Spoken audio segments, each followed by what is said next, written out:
Good morning सर्वांना. दीपाली ब्लॉगमध्ये तुम्हा सर्वांचं मी स्वागत करते. तर मी आज सकाळी लवकर मी देवाला देवपूजा करण्यासाठी देवाची फुलं तोडून घेतली आहे. झाडाला खूप छान अशी फुलं आली होती. तर आज मी देवीला फुलाची माळ घालणार होते, तर मी फुलं सर्व तोडून घेतले आहेत. तर या फुलाच्या झाडाला खूप फुले येतात. तर मी देवपूजा करण्यासाठी फुलं तोडून घेतली. तर या छोट्या झाडाला एकच पांढरं फुल आलं होतं, ते मी तोडून घेतलं. तर ते आता लावलेलं आहे, तर त्याच्यामुळे त्या झाडाला जास्त फुले येत नाहीत. तर असे जास्वंदाचे माझ्या अंगणामध्ये 2-3 झाडं आहेत. तर या सर्व झाडांचे मी फुलं तोडले.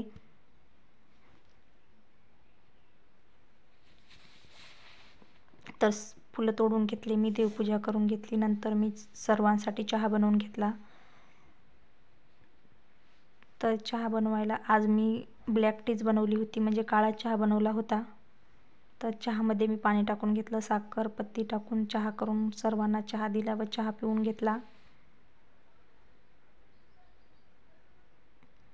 नंतर मी पीठ चाळायला घेतलं. तर पीठ चाळून घेतलं.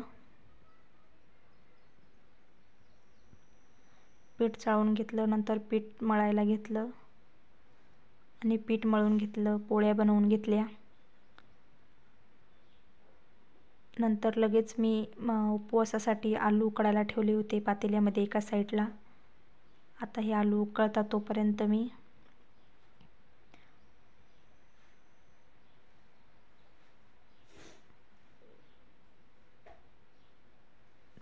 सर्व सामान चिरून घेणार आहे.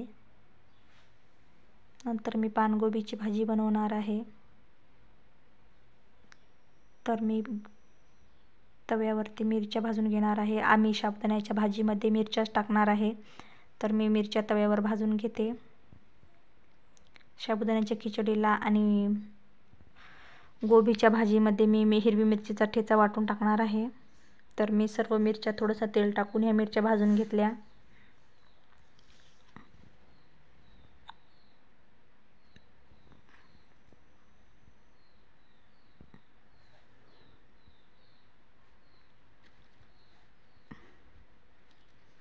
नंतर मी हे मिरच्या भाजून घेतल्या.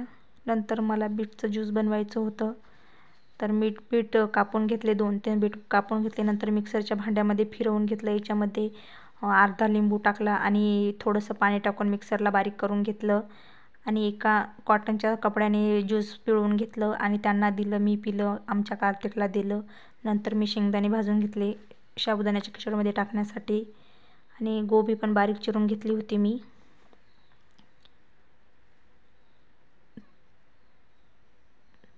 तर आता बघा मी भाजी बनवायला घेतली. तर भाजी बनवण्यासाठी मी कढईमध्ये थोडंसं जिरं टाकून घेतलं, लसूणच्या कळ्या टाकून घेतल्या.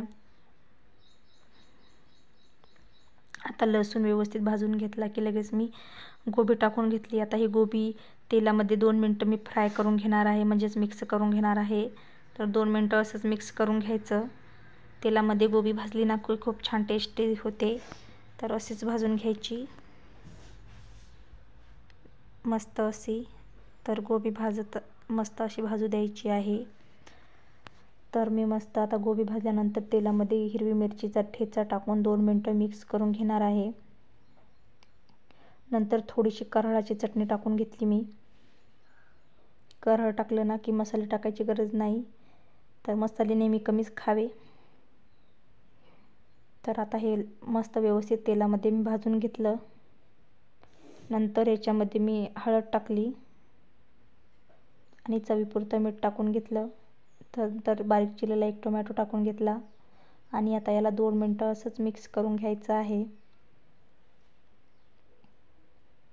थोडंसं शेंगदाण्याचं कूट टाकलं वरतून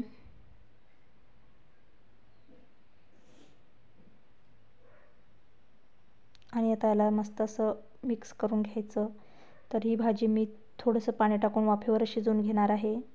तर ही पानगोबी शिजायला जास्त वेळ लागत नाही, लवकर बनते, जास्त वेळ लागत नाही. व्हिडिओ आवडला असेल तर लाईक करा, शेअर करा आणि सबस्क्राईब करायला विसरू नका. माझा व्हिडिओ बघितल्याबद्दल धन्यवाद.